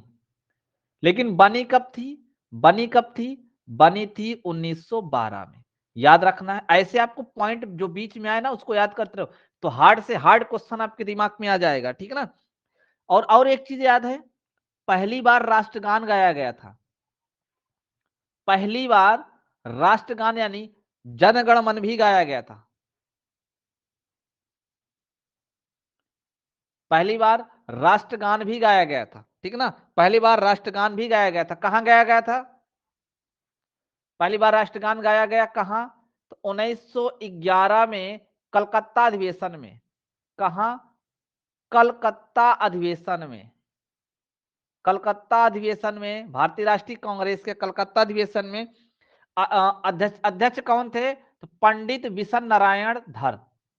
पंडित विशन नारायण धर। पंडित विशन नारायण धर, ये कौन थे? अध्यक्ष थे। क्लियर है ना? और क्या हुआ था? और क्या हुआ था याद है? विटामिन की खोज हुई थी। विटामिन की खोज, पीछे पढ़ के आए हो, विटामिन की खोज भी 1911 में फंक ने किया था। याद है ना?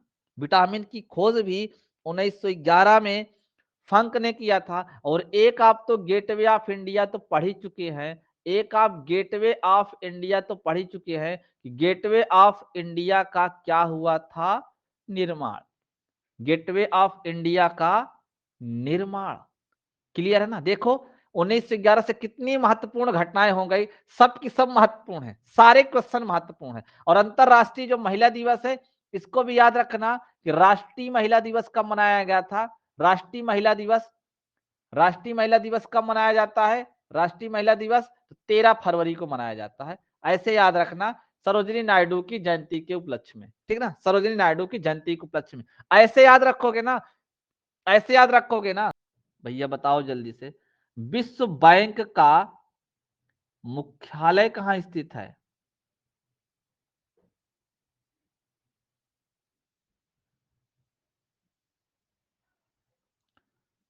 कहां है भैया? एक बच्चे ने बताया जेनेवा। ना भैया, जेनेवा में नहीं है, जेनेवा में नहीं है, वाशिंगटन डीसी में है। वाशिंगटन, वाशिंगटन डीसी में है। मेरे जिंदगी का जो पहला कॉम्पिटेटिव एग्जाम था ना, मेरे लाइफ का जो पहला कॉम्पिटेटिव एग्जाम था, ध्यान देना, उस पेपर का दूसरा क्वेश्चन यही था, पूछा था विश्व बैंक का मुख्यालय कहां स्थित है। सेकंड क्वेश्चन यही पूछा था कि विश्व बैंक का मुख्यालय कहां स्थित है? वाशिंगटन डीसी में। चलो हम लोग अब बात कर लेते हैं इस विश्व बैंक के बारे में, पढ़ लेते हैं फटाफट इसके बारे में। ये जो विश्व बैंक है ना, इसके बारे में पहले फटाफट पढ़ लेते हैं। तो जल्दी से बताओ, इसकी स्थापना कब हुई थी? इसकी स्थापना कब हुई थी? तो 1945 में। कब हुई थी? 1945 में। इसका हेडक्वार्टर कहां है? इसका हेडक्वार्टर कहां है? तो अभी आप पढ़ लिए, वाशिंगटन डीसी में है। अभी तो इसको पढ़ लिए हैं, नहीं भी टाइप करोगे तो कोई दिक्कत नहीं, वाशिंगटन डीसी में, ठीक है ना। ध्यान देना, वर्तमान में इसमें कितने सदस्य देश हैं? वर्तमान में सदस्य देश कितने हैं? इसमें सदस्य देश कितने हैं मालूम होना चाहिए। 189। कितने हैं? 189। जो आपका 189वां वाला देश यानी नया वाला देश बना है, वो आपका नौरू है। कौन सा देश है? नौरू। ये आपका 189वां वाला देश है जो नया बना हुआ है, ठीक है ना। और इसके जो प्रेजेंट टाइम में प्रमुख हैं, जो इसके महासचिव हैं, अध्यक्ष हैं, वो कौन है? David Malpass. कौन है भैया? David Malpass. डेविड मलपास जो है ना, इसके प्रेजेंट टाइम के क्या है? प्रमुख हैं। क्लियर है ना? क्लियर है? क्लियर है ना? एक आध जानकारी आपको और दे देता हूं, जो आप नहीं पढ़े हो, शायद कभी पूछा जाए, शायद ही कभी पूछा जाए, लेकिन इतना जो पॉइंट बताए हैं ना, ये चार के चारों पॉइंट तो आपको याद होने चाहिए, ठीक है ना। याद रखना, जो ये आपका वर्ल्ड बैंक है ना, ये वर्ल्ड जो बैंक है, याद ध्यान देना, दो बैंकों को मिला के बनाया गया, दो संस्थाओं को मिला के बनाया गया। किसके किसको मालूम है? एक तो बनाया गया है पुनः निर्माण, पुनः निर्माण और विकास के लिए, पुनः निर्माण विकास के लिए अंतरराष्ट्रीय बैंक। देखो जानकारी मैं आपको दे दे रहा हूं, इसके ऊपर ज्यादा दिमाग नहीं लगाना है। क्या है कि अगर आपको कभी क्वेश्चन पूछेगा ना, तो शायद आपके दिमाग में आ जाए, शॉर्टकट में बोले तो आईबीआरडी। आईबीआरडी, और इसी आईबीआरडी में ही टोटल 189 देश हैं। ध्यान देना, जो हम लोग विश्व बैंक के देशों में संख्या काउंट करते हैं ना, वो इसी की काउंट करते हैं, IBRD की, पुनः निर्माण और विकास के लिए अंतरराष्ट्रीय बैंक जो बना हुआ है ना, अंतरराष्ट्रीय बैंक जो बना हुआ है, इसी को, इसी में 189 देश है। दूसरा एक आपकी कौन सी संस्था है, अंतरराष्ट्रीय विकास संघ, अंतरराष्ट्रीय अंतरराष्ट्रीय विकास संघ, इन्हीं दोनों को तो मिला के बनाया गया वर्ल्ड बैंक। इसके देशों की संख्या को हम लोग काउंट नहीं करते हैं। ध्यान देना, IDA, इसमें कितने सदस्य हैं टोटल, 173। लेकिन अगर आप लोग काउंट ध्यान से समझोगे ना, ये 173 जो देश है ना, इसी 189 में शामिल है। क्लियर है ना, ये 173 देश इसी 189 में शामिल है। तो हम लोग इसको काउंट नहीं करते, हम लोग काउंट किसको करते हैं, इससे, यही वर्ल्ड बैंक में शामिल है। क्लियर है ना, ये इन दोनों को मिला के वर्ल्ड बैंक बनाया गया है। क्लियर है भैया, क्लियर है यहां तक, जल्दी से बताओ, यहां तक क्लियर है, फटाफट कमेंट करो, यहां तक क्लियर है। आगे चले, आगे चले। अब ध्यान से देखो, इसकी स्थापना हुई है 1945 में। कितने ऐसे ऐसे जो है ना, ये संघ हैं, अंतरराष्ट्रीय संस्थाएं हैं, जिनकी स्थापना 1945 में हुई है। नोट करो, 1945 में किस किस की स्थापना हुई है, एक बार में नोट करो सब, एक बार में। पहला यूएनओ, यूएनओ, यूएनओ का हुआ है संयुक्त राष्ट्र संघ। इसका क्या नाम है फुल फॉर्म, संयुक्त राष्ट्र संघ। क्या बोलते हैं, संयुक्त राष्ट्र संघ बोलते हैं, ठीक ना, संयुक्त राष्ट्र संघ। ध्यान देना, इसका हेडक्वार्टर कहां है, अगर हम बात करें इसके हेडक्वार्टर की, तो इसका हेडक्वार्टर कहां पड़ेगा, न्यूयॉर्क में। कहां पड़ेगा इसका हेडक्वार्टर, न्यूयॉर्क, यानी USA, न्यूयॉर्क में, ठीक है ना। ध्यान देना, इसके प्रमुख कौन है, इसके प्रमुख कौन है, अभी प्रेजेंट टाइम में इसके प्रमुख कौन है, तो इसके जो प्रमुख हैं वो हैं Antonio, Antonio Guterres, Antonio Guterres इसके प्रमुख हैं, ठीक है ना भैया, ये प्रमुख हैं। और ध्यान देना, इसमें जो सदस्य हैं, इसमें जो टोटल सदस्य देश हैं, सदस्य देश हैं, वो है 193। और 193वां जो बना है, जो 193वां बना है, वो आपका बना है दक्षिण सूडान। नोट कर लेना, दक्षिण सूडान, दक्षिण सूडान जो है ना 193वां देश बना है, ये याद रख लेना। आगे चलते हैं, दूसरा IMF, IMF, IMF अंतरराष्ट्रीय मुद्रा कोष। ये अभी उस दिन अच्छा, ये तो आप लोग अभी पढ़ चुके हो ना, ये तो अभी आप लोग पढ़ चुके हो। ये आपका वाशिंगटन DC में इसका भी मुख्यालय है, नोट कर लेना, अंतरराष्ट्रीय मुद्रा कोष। जहां विश्व बैंक का मुख्यालय है ना, वहीं पे इसका भी अंतरराष्ट्रीय मुद्रा कोष, इसका वो मुख्यालय कहां है, वाशिंगटन DC में। नोट कर लेना, वाशिंगटन DC, वाशिंगटन DC में भी इसका मुख्यालय है, ठीक ना। इसके प्रमुख कौन है, इसके प्रमुख नोट करना, क्रिस्टालिना, क्रिस्टालिना जॉर्जिएवा, जॉर्जिएवा, ठीक ना भाई, जॉर्जिएवा इसके प्रमुख हैं प्रेजेंट टाइम में, ठीक ना। और इसमें जो टोटल सदस्य देश हैं 190 है, 190, 190वां नंबर का जो सदस्य है वो है अंडोरा।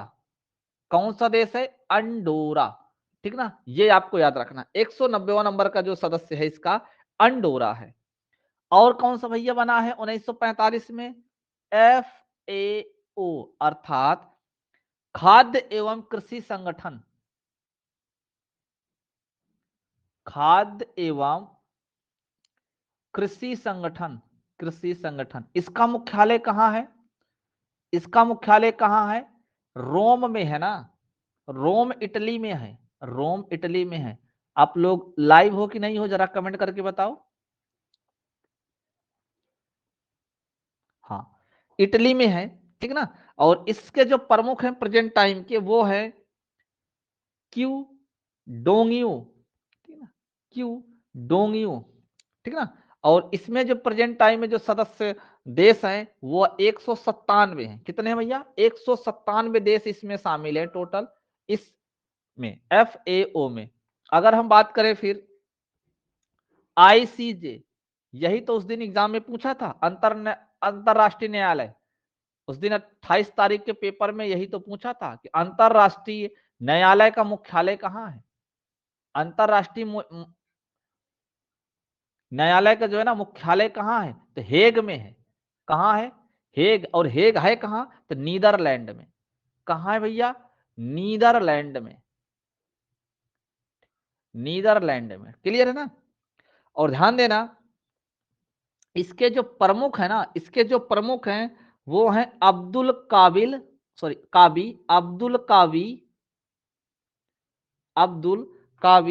अहमद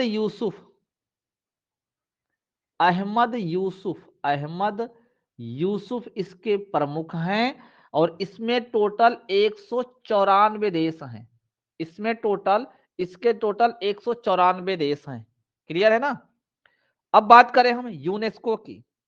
अब हम बात करते हैं यूनेस्को की। यूनेस्को, ठीक ना? यूनेस्को की, ठीक ना? तो यूनेस्को का मुख्यालय कहाँ है? यूनेस्को का मुख्यालय कहाँ है? ये बच्चों के ऊपर काम करती है संस्था, ठीक है ना? बच्चों के ऊपर। तो यूनेस्को का मुख्यालय कहाँ है? पेरिस। कहाँ है? पेरिस अर्थात फ्रांस में, ठीक ना? फ्रांस में है, ठीक है ना? और इसके प्रमुख कौन है? तो आंद्रे अजोले, ठीक ना? कौन है? आंद्रे अजोले, ये प्रमुख हैं इसके भैया प्रेजेंट टाइम में। और इसमें 195 देश शामिल हैं। और एक तो आपको ऑलरेडी बता चुके हैं, विश्व बैंक, वर्ल्ड बैंक, जो 1945 में बना हुआ। कितने हो गए? टोटल 6 संस्थाएं ऐसी हैं जिनकी स्थापना 1945 में की गई है। क्लियर है ना भैया? जिनकी स्थापना 1945 में की गई है। क्लियर है?